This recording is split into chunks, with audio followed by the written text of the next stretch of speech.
Good morning, कैसे हैं आप सब। Welcome back wifi study with Nandini. और आज हम डिस्कस कर रहे हैं 8 जून के करंट अफेयर। और जैसा कि आप सबको पता ही है कि हम सबसे पहले अपने मॉर्निंग के थॉट के बारे में बात करते हैं, फिर अपनी क्लास को स्टार्ट करते हैं। तो आइए देखते हैं क्या है हमारे पास। और उसके पहले मेरी रिक्वेस्ट है कि प्लीज मेरे चैनल को लाइक करते रहिए, शेयर करते रहिए और सब्सक्राइब भी कर लीजिए अगर आप नए हैं तो।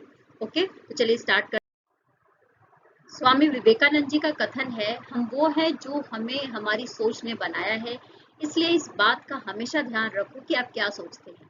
यानी कि अगर आप अपने आप को जिस जगह देखना चाहते हैं, उस जगह की उस पोजीशन में आपको अपनी कल्पना करती रहनी पड़ेगी, उस पोजीशन में आपको अपने आप को सोचते रहना पड़ेगा। क्योंकि अगर आप उस पोजीशन में अपने आप को सोचेंगे तो निश्चित ही एक दिन आप उस जगह पर अपने आप पहुंच जाएंगे, आपकी पॉजिटिव सोच की वजह से और आपकी लगातार मेहनत की वजह से। तो इसलिए स्वामी विवेकानंद जी को याद करते हुए मैं आज की अपनी क्लास को स्टार्ट करूंगी और साथ में ही ये बोलूंगी कि अपनी सोच को हमेशा पॉजिटिव रहिए, आगे बढ़ते रहिए और धीरे धीरे जो है अपनी कठिनाइयों को, अपनी समस्याओं को सुलझाने की कोशिश करते रहिए और अपने अंदर इम्प्रूवमेंट करते रहिए। ठीक है, तो इसी बात के साथ में चलिए हम स्टार्ट करते हैं आज की अपनी क्लास को। देखिए, हम विश्व महासागर दिवस के बारे में बात कर रहे हैं, जिसको हर साल 8 जून को मनाया जाता है और इस बार भी 8 जून को विश्व महासागर दिवस मनाया जाता है। साथ में मैं आपको ये भी बता दूं कि विश्व महासागर दिवस है तो निश्चित सी बात है कि जो समुद्र से रिलेटेड पारिस्थितिकी घटनाएं हैं, जैव विविधता है, जो उसके अंदर जीव जंतु जीवित रहते हैं, जो पेड़ पौधे जीवित रहते हैं, उनसे औषधियां बनती हैं, बहुत सारे ऐसे दवाइयां बनती हैं और साथ में ही जो मानव का पर्यावरण है उसके ऊपर भी इसका इफेक्ट पड़ता है। तो इन सब बातों को ध्यान में रखते हुए ही हर साल 8 जून को विश्व महासागर दिवस मनाया जाता है। और इस बार का जो विषय है वो क्या है, ग्रह महासागर ज्वार बदल रहे हैं।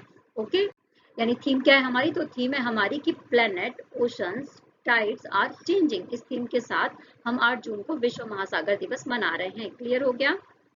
देखो, विश्व महासागर दिवस के इतिहास के बारे में बात करें, जैसा कि हम सबको अच्छे से पता है कि जब भी हम कोई डे मनाते हैं तो उसके पीछे की एक हिस्ट्री है। तो उस हिस्ट्री को जानने की कोशिश करते हैं, समझने की कोशिश करते हैं। तो आइए जानते हैं कि एक सम्मेलन हुआ था, पृथ्वी शिखर सम्मेलन।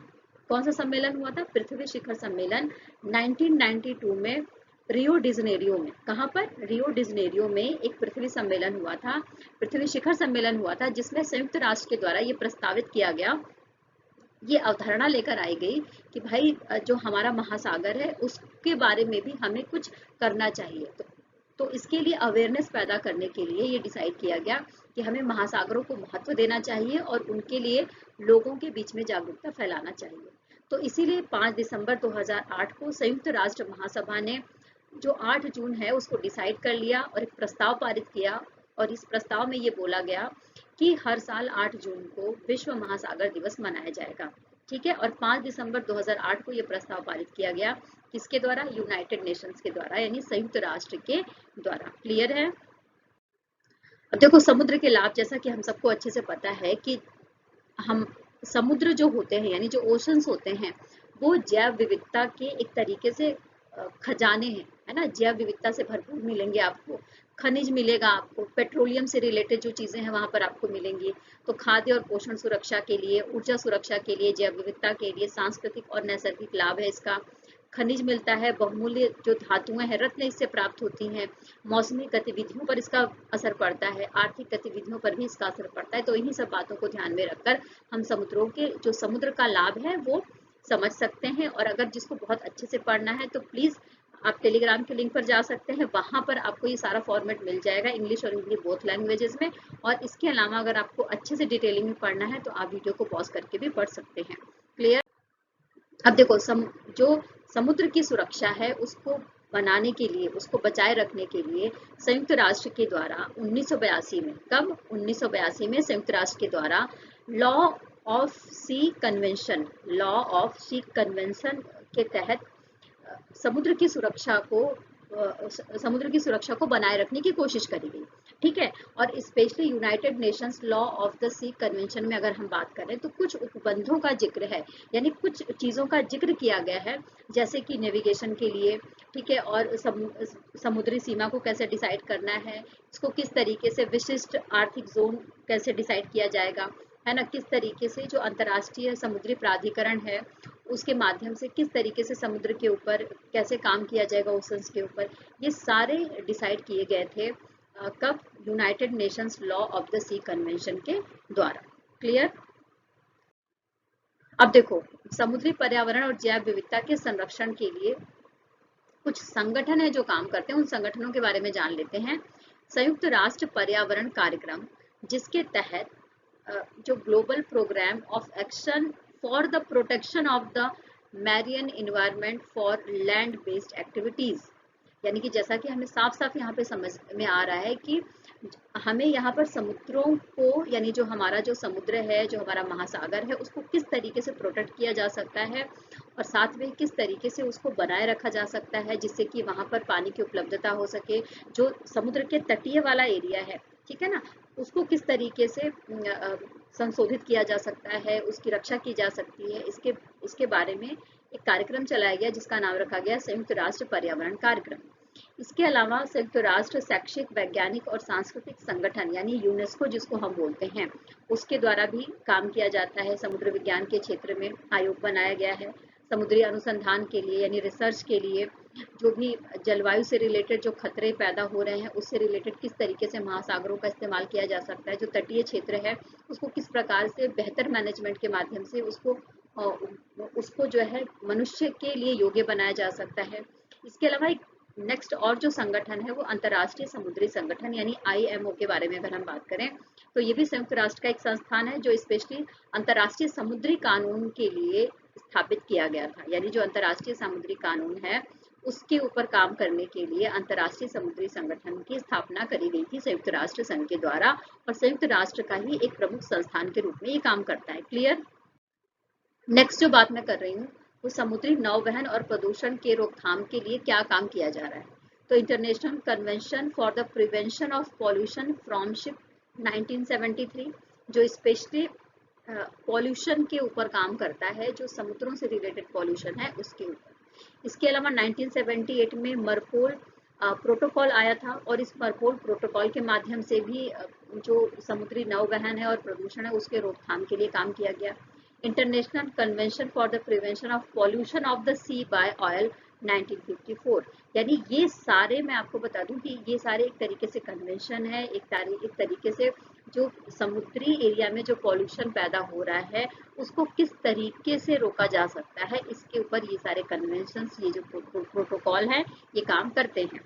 ठीक है। अच्छा, पोलर कोड क्या है? पोलर कोड को समझने के लिए मैं आपको बता दूं कि सबसे पहले 2017 में ही the international code for ship operating in polar water को लागू किया गया था, जिसके माध्यम से ये जो कोड है ना, ये पोलर कोड, इसके माध्यम से क्या करना था, जो समुद्री एरिया हैं, जो जहाज है उनका जो इस तरीके से डिजाइन तैयार करना है कि वो इस तरीके से डिजाइन उसका तैयार करना है कि वो समुद्र में ज्यादातर पॉल्यूशन को न फैला सके।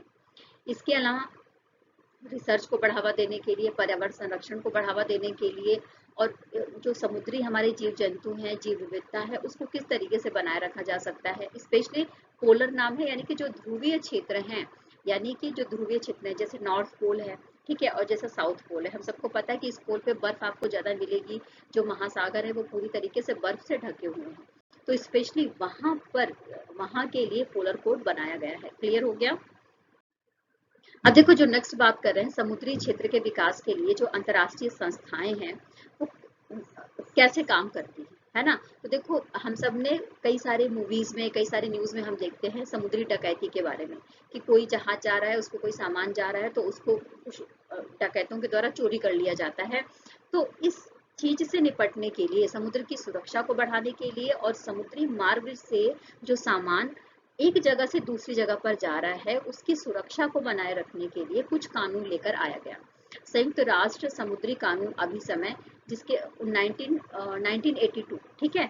और ये एक तरीके से अंतर्राष्ट्रीय समझौता किया गया समुद्री गतिविधियों के ऊपर, जो समुद्री रूप से जो एक्टिविटीज हो रही हैं उसमें किस तरीके से कानूनी हस्तक्षेप किया जा सकता है, उसकी देखरेख के लिए ही इस कन्वेंशन को, इस कानून को लेकर आया गया है। इसके अलावा आप देखेंगे तो जो समुद्री एरियाज हैं वो डिसाइड है कि किस देश का कहाँ तक का एरिया है, तो विशेष आर्थिक जोन भी डिसाइड किया गया और उच्च समुद्र कहाँ तक है ये भी डिसाइड किया गया। आंतरिक जल कहाँ पर है, यानी समुद्री क्षेत्रों को 5 भागों में, मुख्य भागों में बांटा गया है। आंतरिक जल, प्रादेशिक समुद्र, सन्निहित क्षेत्र और विशेष आर्थिक क्षेत्र और उच्च समुद्र। क्लियर है। भारत में भी जो समुद्री डकैती है उसको रोकने के लिए विधेयक पारित किए गए हैं, जो समुद्र से रिलेटेड अगर कोई डकैती होती है तो उसके ऊपर कानूनी रूप से काम करते हैं।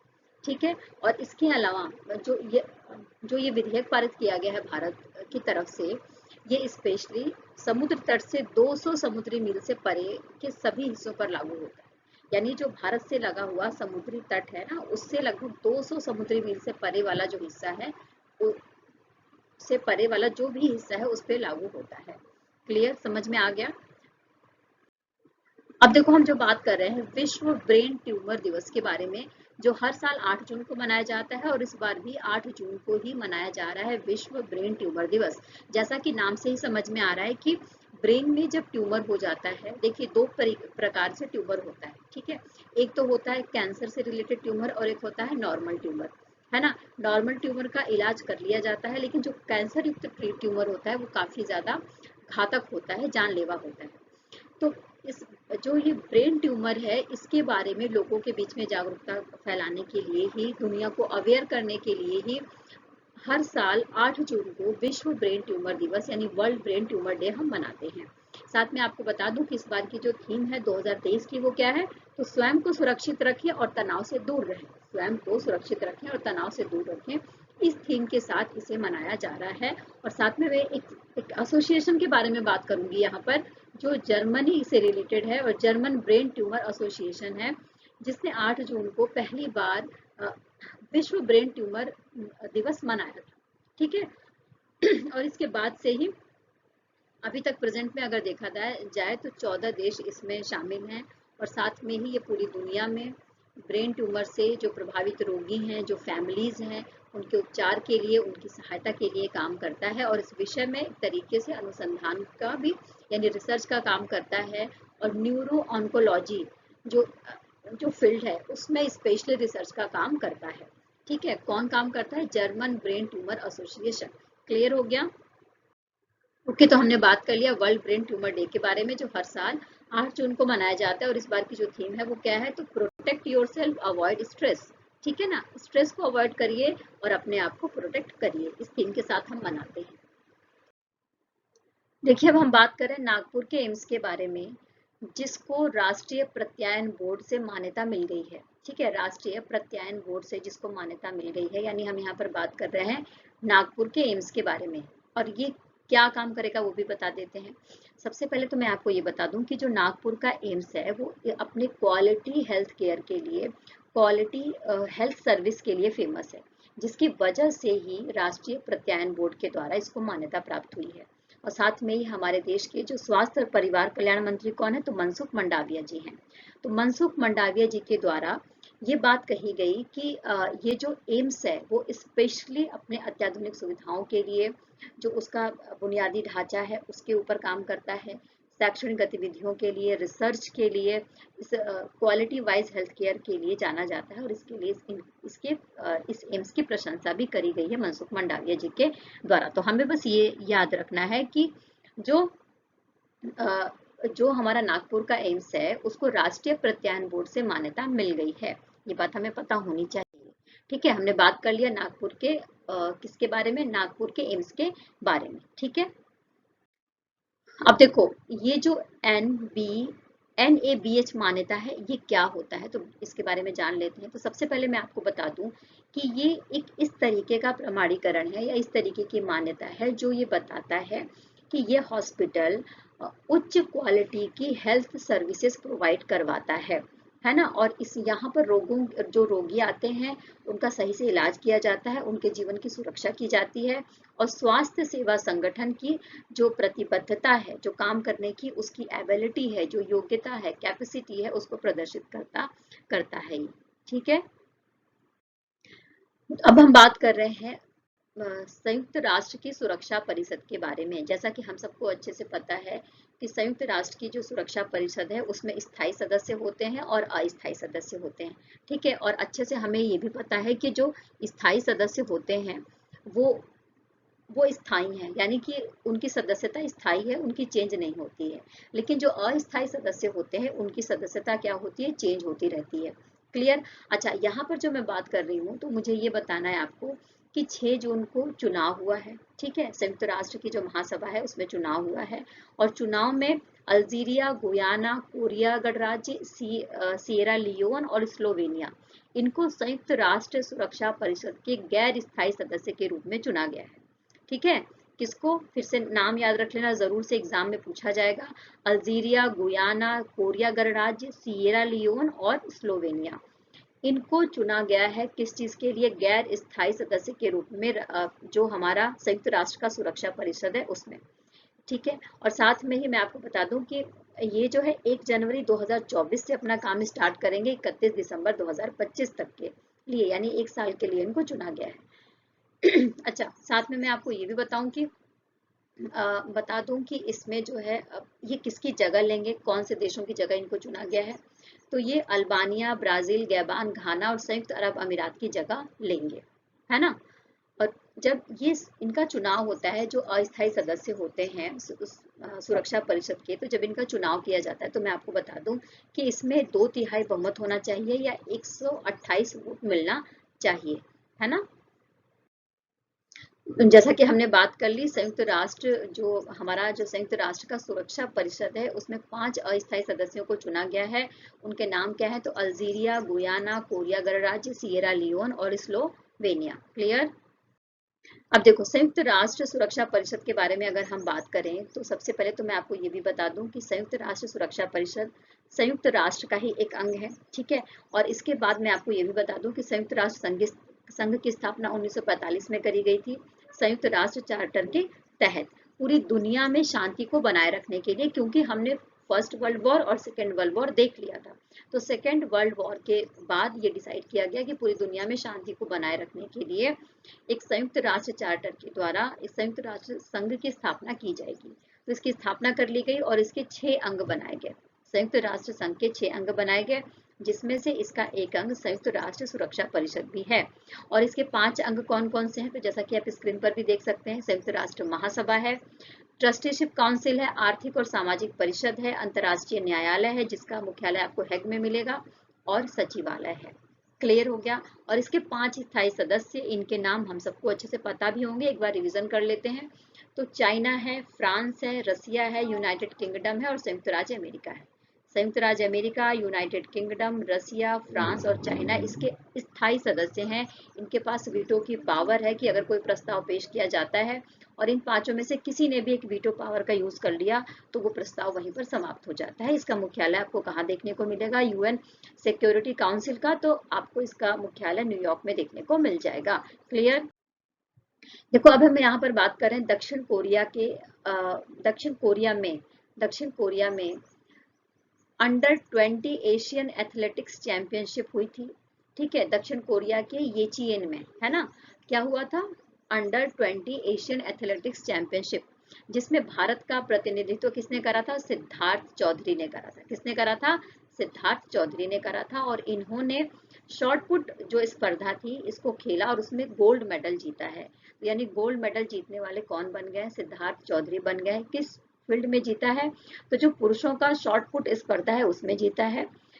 20 एशियन एथलेटिक्स चैंपियनशिप में जीता है। कहां पर हुआ था, तो दक्षिण कोरिया के एचियन में हुआ था। क्लियर हो गया। और साथ में मैं आपको बता दूं कि जब इन्होंने ये शॉर्ट पुट खेला है तो इन्होंने 19.52 मीटर का रिकॉर्ड बनाया है और ये एक तरीके से इनका सर्वश्रेष्ठ रिकॉर्ड है।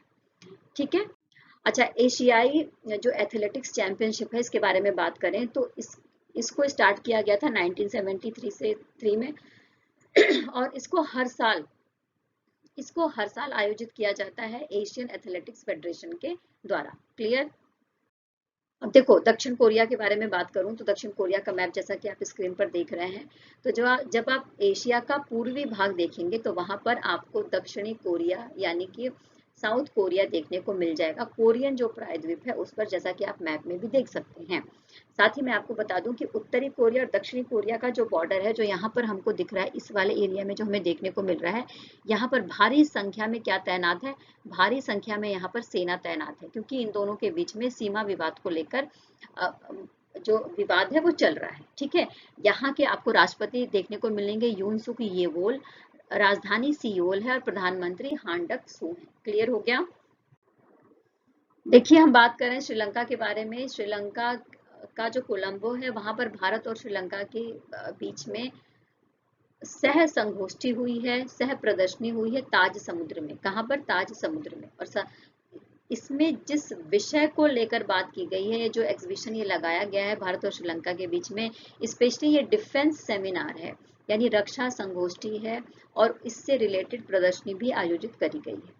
दोनों देशों के बीच में जो रक्षा उपकरण है वो, और साथ में ही जो रक्षा से रिलेटेड, जो डिफेंस सिस्टम से रिलेटेड जो जिस भी तरीके की पॉलिसीज बनाई गई है, जिस तरीके की साझेदारी करी गई है दोनों देशों के बीच में, उस हिसाब से ही यहाँ पर प्रदर्शनी करी गई है। और संगोष्ठी को भी किया गया है भारत और श्रीलंका के बीच में। कहाँ पर? कोलंबो में 7 जून को। और साथ में मैं आपको ये भी बता दूं कि इसका जो उद्देश्य है, स्पेशली वो उद्देश्य यही कि जो हिंद महासागर वाला जो क्षेत्र है, वहां पर किस तरीके से शांति और सुरक्षा को बढ़ाया जा सकता है, बनाए रखा जा सकता है भारत और श्रीलंका के द्वारा।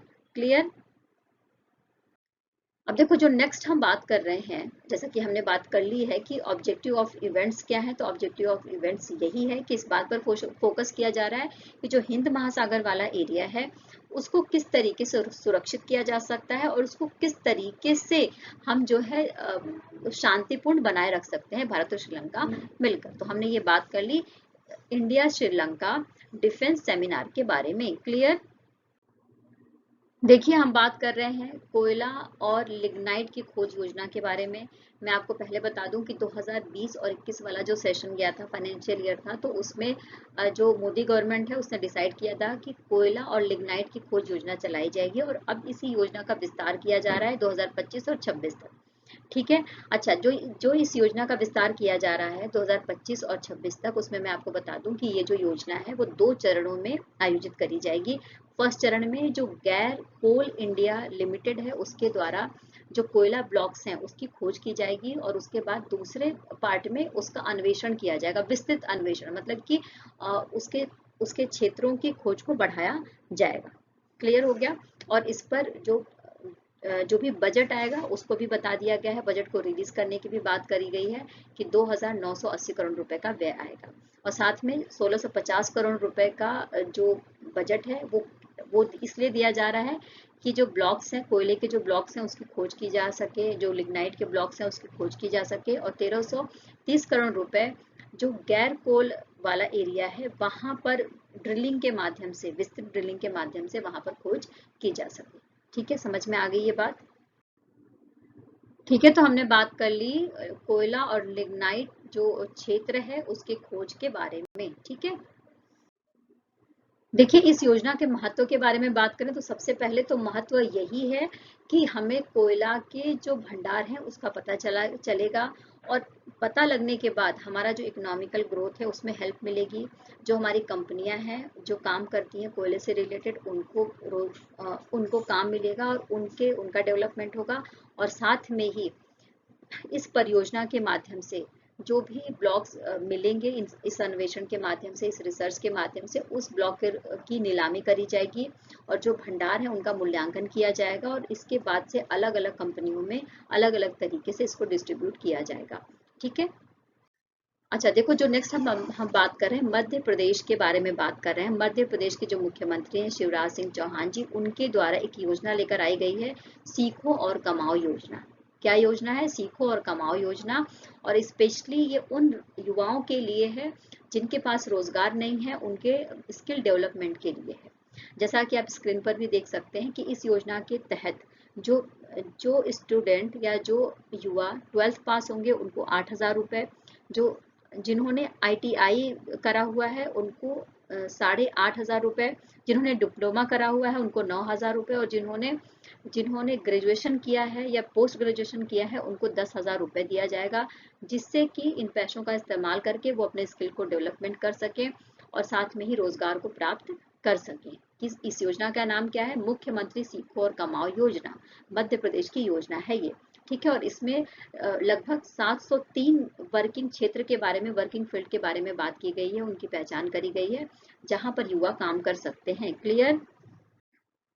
ओके, तो जैसा कि देखो हमने बात कर ली किसके बारे में? प्रधानमंत्री सीखो और कमाओ योजना के बारे में, ठीक है, जो मध्य प्रदेश की योजना है, ठीक है। ओके, अब यहाँ पर हम बात कर रहे हैं प्रधानमंत्री नरेंद्र मोदी जी के द्वारा, जैसा कि 5 जून को हम सबको अच्छे से पता है कि हमने एनवायरनमेंट डे सेलिब्रेट करा है। क्या? एनवायरनमेंट डे सेलिब्रेट करा था 5 जून को। तो इसी अवसर पर प्रधानमंत्री नरेंद्र मोदी ने 2 योजनाओं को स्टार्ट किया। पहली योजना है अमृत धरोहर और दूसरी योजना है मिस्टी। मिस्टी का फुल फॉर्म अगर मैं बताऊं आपको तो mangrove initiative for shoreline habitats and tangible income, ठीक है। तो ये जो 2 योजनाएं हैं स्पेशली इसको स्टार्ट किया गया है।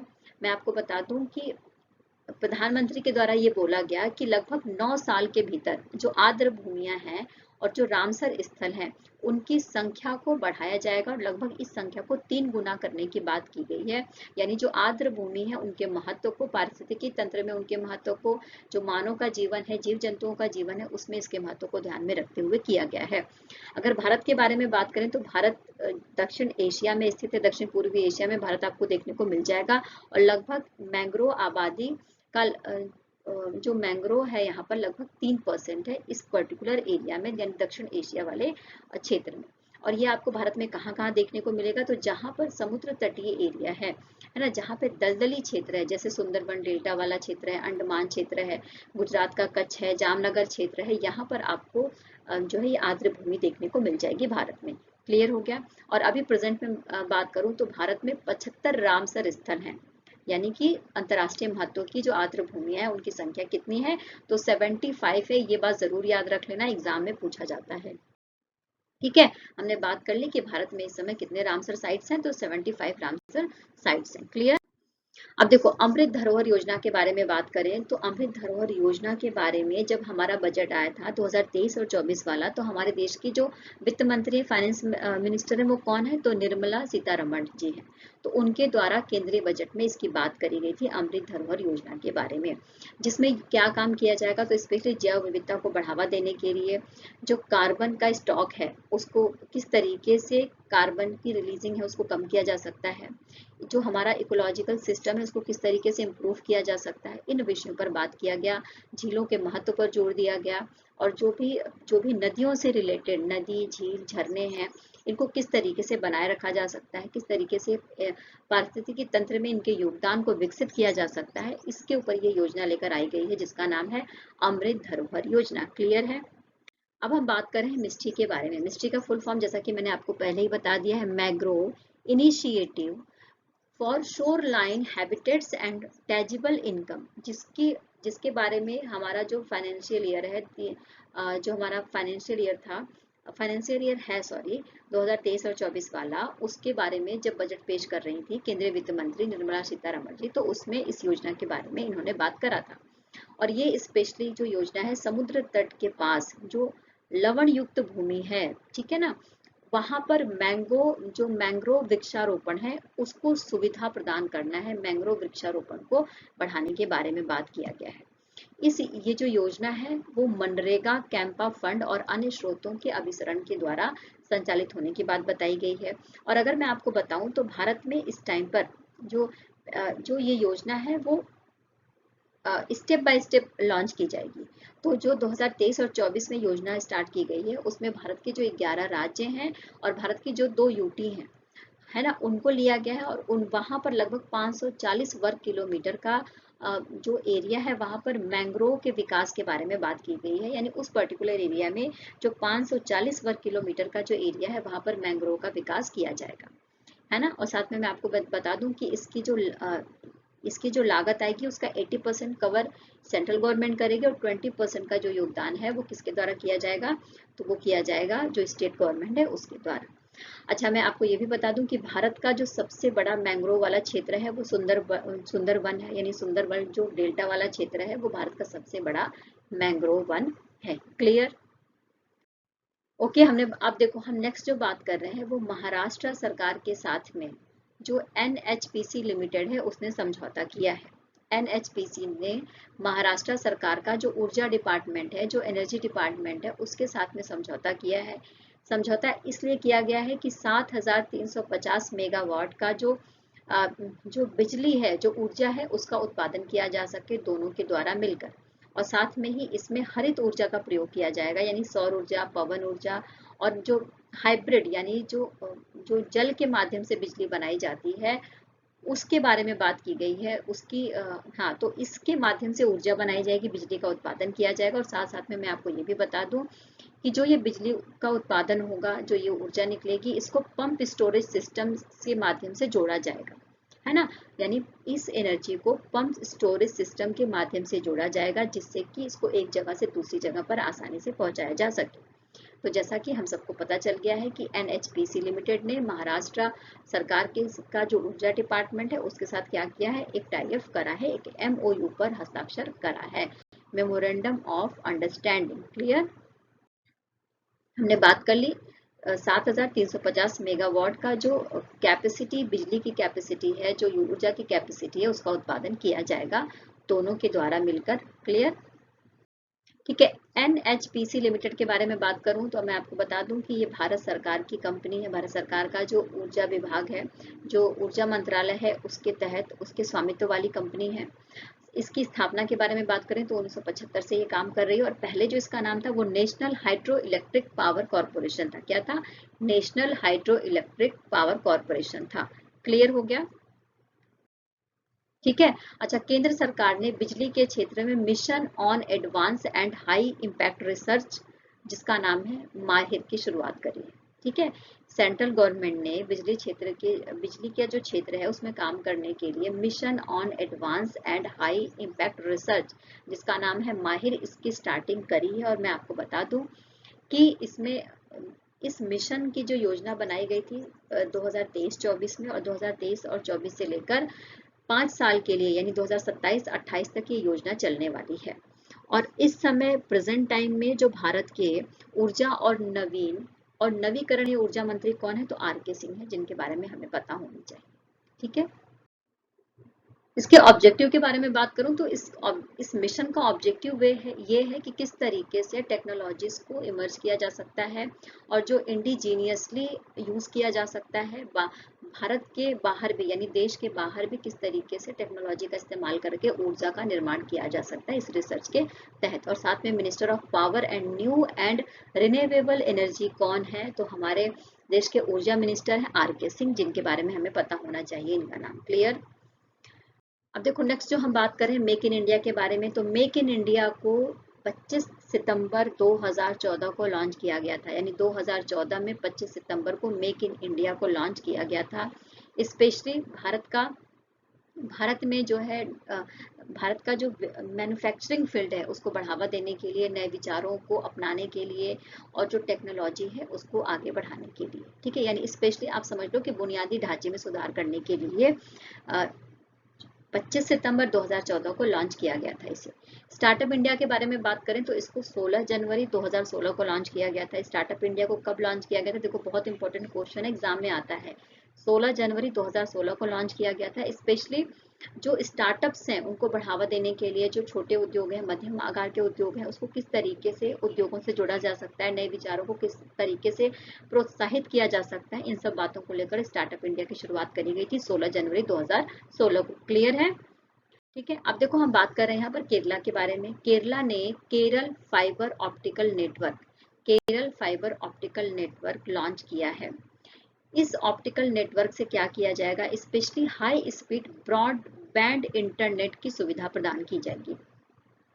स्पेशली जो केरला के सरकारी क्षेत्र हैं, ऑफिशियल जो क्षेत्र है, वहां पर हाई स्पीड ब्रॉडबैंड इंटरनेट का इस्तेमाल करने के लिए केरल फाइबर ऑप्टिकल नेटवर्क को लॉन्च किया गया है 5 जून को। ठीक है।